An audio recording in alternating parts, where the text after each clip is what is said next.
मैं शिवाकांत दीक्षित एडवोकेट, इरफान सोलंकी मेरे क्लाइंट हैं, मैं उनके केसेस देख रहा हूँ।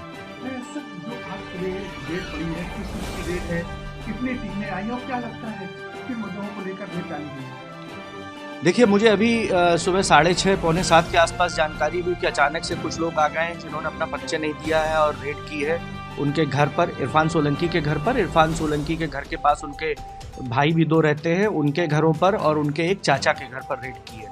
बहुत बाद में हम लोगों को करीब 7:30-8 के आसपास पता चला कि ये ईडी की रेड है।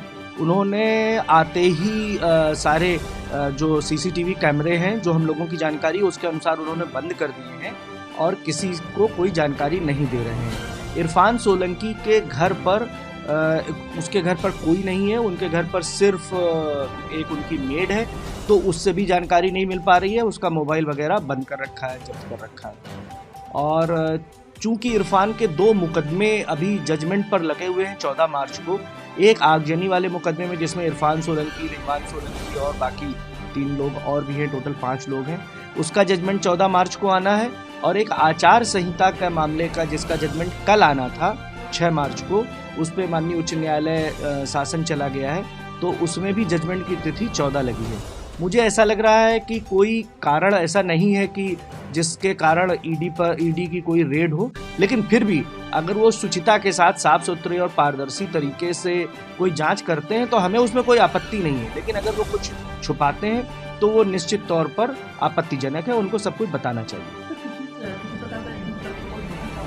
कोई नोटिस नहीं पता चला, किसी प्रकार की कोई जानकारी नहीं है, अन्यथा उनकी इरफान की पत्नी को हम रोक लेते। उनकी पत्नी यहाँ नहीं है, घर में कोई है ही नहीं उनके, और अब वहाँ पर क्या कर रहे हैं, क्या चीज़ कैसे क्या करेंगे, ये तो अभी कुछ जानकारी नहीं मिल पा रही है। जो टाइमिंग है वो देखकर तो थोड़ा सा आश्चर्य हो रहा है। 14 मार्च को जजमेंट लगा हुआ है आगजनी वाले मामले में और उसमें अचानक आज ये रेड हो रही है। इससे पहले अगर कुछ था तो 1 साल से मुकदमा चल रहा है, आप एक्सप्लेनेशन कॉल करते, उस दौरान आकर जांच कर लेते।